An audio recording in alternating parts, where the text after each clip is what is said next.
Good evening, you ruddy lovely people, and welcome along to your latest Tottenham Hotspur transfer news video. Reports coming out earlier today that Arsenal have agreed personal terms with Eberechi Eze, and if they can get this deal over the line, I'm going to put my massive forehead through the closest window that I can find, because he is perfect for Thomas Frank's Tottenham. He's versatile, can play on the wing, can play as a 10. He's a flair player in a game today full of systematic ones, who's capable of beating 3 or 4 men and popping one into the top corner. He's experienced. He's not a streets will never forget player, because he's done it for multiple seasons at the top level. Great season after great season after great season. But the problem is we never just want to pay the money up front. How much is it for Eze? 60 million. What about 52 million? 60 million. What about 40 million in this player? 60 million. Arsenal come along. How much do you want? 60 million. There you go. Bish, bash, bosh. Bob's your uncle. He's holding up an Arsenal shirt. These other big clubs don't muck around. And if Arsenal, if Man City, if Liverpool get him, it'll explain exactly why Spurs are never competing for the major honours. Because we faff around with the big signings. We don't want to spend the big bucks. We want to always find loopholes and financially better ways of getting up there in the table. I'm sorry, today in football, if you want to compete for the major honours, you've got to go out there and spend big. You know, people constantly praise Brighton and Brentford because their Moneyball approach makes them sustainable. But we can't take that approach, because we're not trying to be a sustainable team that we know is going to survive in the Premier League. We want to be a team that thrives in the Premier League. We want to be a team that competes in the Premier League. And to do that, maybe you lose a little bit of money. Maybe you don't profit or even break even for a summer transfer window. But the players that you sign lead you to major honours, lead you to competing for things, lead you to consistent Champions League football, and you make that money back down the road and avoid any FFP charges.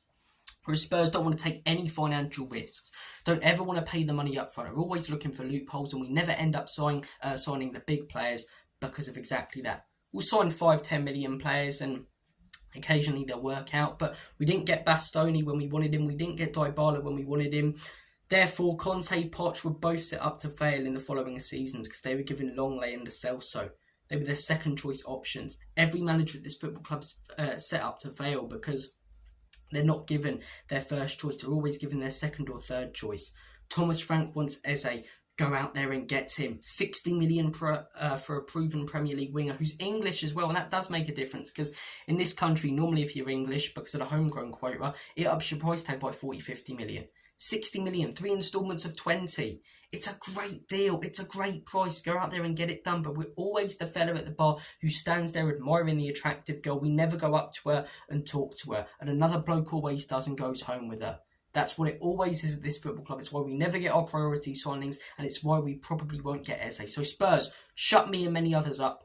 Prove me and many others wrong. Go out there, spend the big bucks. Give Thomas Frank his backing. And if Thomas Frank fails when he's given players like Eze and Burmo Paulinho, then yeah, we blame Thomas Frank. But every manager at this football club is set up to fail. And apart from Ange Postecoglou, you know, who, let's be honest, is the anomaly. It's why we've only won 1 major honour in the last 25 years or something, and 2 trophies under Enoch and Levy, because we're always trying to find loopholes around things. And we're hearing, oh, there's a cash flow problem at Spurs. Of course there is. Of course there's a cash flow problem when we were hearing that this stadium was going to be game-changing. This stadium that charges fans the highest ticket prices in the league. But yeah, we charge fans the highest ticket prices in the league, and fans are treated to 17th in the league. And next season, probably 6th, 7th, because we won't sign Eze. Maybe we go out there and get a 15 million player from the Japanese league who's okay, or a 20 million youngster from Newcastle who will turn out all right. Just spend the money on the proven quality players who are ready for the now. That's my take on it. Hopefully, I'm proved wrong. The next thing I want to discuss, Tottenham Hotspur have put a price of 70 million on Romero. Now, on the surface, I think that's pretty fair for a World Cup winning captain. Or actually, he's not a captain. I'm getting confused because I always used to talk about Lloris and say World Cup winning captain. He's not a World Cup winning captain, but he is a World Cup winner. Won multiple trophies with Argentina. Won a Europa League with Spurs. I do apologise. I'm getting my words all over the place. I'm flustered. I've got man flu. It's too hot. Like Mark in Peep Show. It's too hot. It's ruining everything. But back on track.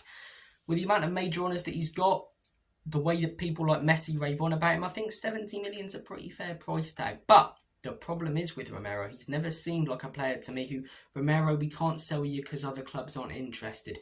Okay, I understand, boss. I understand, coach. I understand, Mr. Levy, and just go back out on the training ground and get on with it. He doesn't seem like that type of person. If he wants to move away, he will kick and he will scream and he will throw his toys out the pram until he gets what he wants, in my opinion. So I think we'll have to lower that price tag. Otherwise, we won't have Romero at all next season. If he does play, we'll have a player who's the shadow of himself because he doesn't want to be here. He's not going to be like Harry Kane, who just got on with it a few years back. I think he'll be an absolute nightmare to have in the dressing room and drag the dressing room down. And we know Thomas Rank's policy on people who act like that. So hopefully we don't get any offers. In an ideal pink pony club rainbow world, right? We don't get any offers. Romero's happy to stay at Spurs and he has his best season next year and he's loving life under Frank. He wants to play under him. But the convenient timing of the tweet 15 minutes after Andrew was sacked, the constant digs at medical staff and owners at the football club, a lot of which I agree with. I just have the feeling that this summer, if he doesn't get that move away, he's going to try and force it. And if he doesn't get it after forcing it, he's going to be a nightmare. So I would say if Atletico put in a bid of 55, something like that, maybe even 50, just take it. You know, don't just stick with that specific price because we've done it with so many players and then they end up being a shadow of themselves. So on the surface, 70 million seems pretty fair, but for me, if a lower offer does come in, just accept it and then use that money to invest in a centre-back and we can shut up about this cash flow problem, eh? Guys, I'm going to make like a banana and split. It's boiling hot. I'm going to go to bed because I feel like rubbish. So take care of yourselves, guys. Have a smashing Friday and weekend. I don't even know what I'm saying. I was about to say have a smashing week. But no, have a smashing weekend. Enjoy yourselves as always and forever. Come on, you Spurs. God bless you all. Take care, guys.